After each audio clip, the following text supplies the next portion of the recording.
Hi everyone, Jordan Clapp here, Silver Ambassador with Plexus Worldwide, and today I want to share with you how I use Excel to keep my business organized. When it comes to follow-ups and contacts, I have tried a lot of different methods such as handwritten lists, notebooks, or tickler files, and I just never felt those were the most efficient use of my time.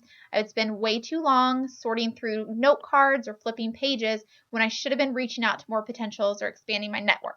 So once I switched to this Excel format, I found it much simpler to stay on top of, and I'm hoping it can help you too. Over here in column A, this is a growing list of numbers. It just gets larger as it goes. Our goal here is to always have 100 to 200 contacts on our Franks list at any moment. All those names get listed in column B. In column C, I list details. This is going to be things that I've either discussed with someone, such as their health concerns or their health goals, or maybe even something that I've noticed based on what they share on social media. So if someone is always complaining about how they have a constant headache, or they don't sleep well at night, or how they're always tired, I'm going to make a quick note of that. This way, when I reach out to them about Plexus, it's on a personal basis about how Plexus could help with their particular set of issues. Column D is all about samples. Have I ever offered them one? Have they ever tried one? Or in this particular person's case, they were a customer of Plexus long before my time, and they gave up on the products, but they might be willing to reconsider if they have the proper support and information. Column E is all about contact dates.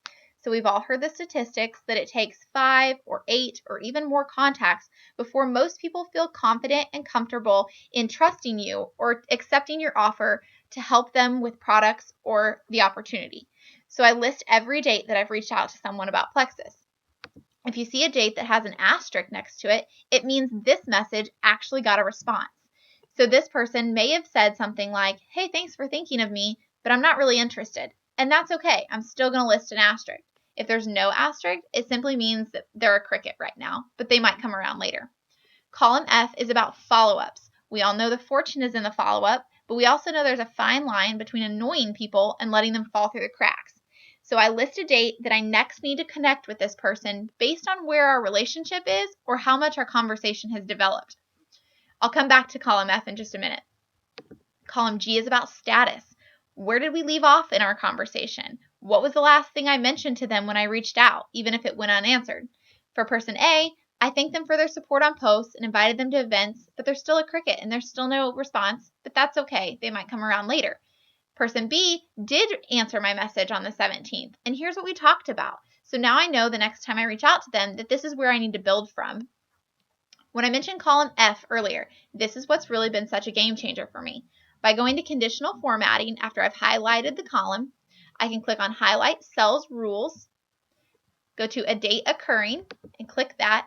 It'll bring up this drop-down menu that has all these options, such as yesterday, today, tomorrow, last week, and this week is what I'm going to check.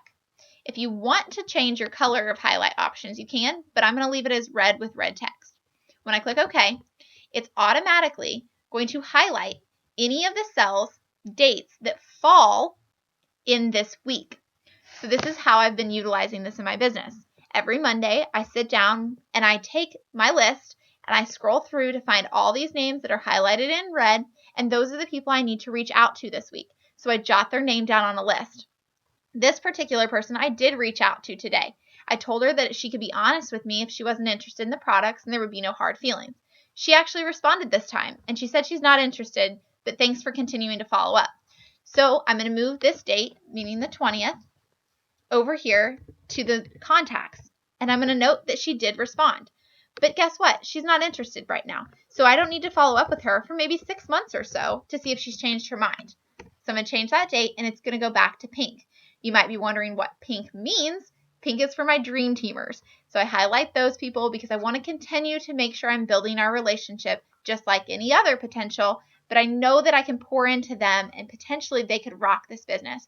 So if you have any questions or need any assistance, I'm happy to help, and I hope that this has been of assistance to you guys. Have a great day.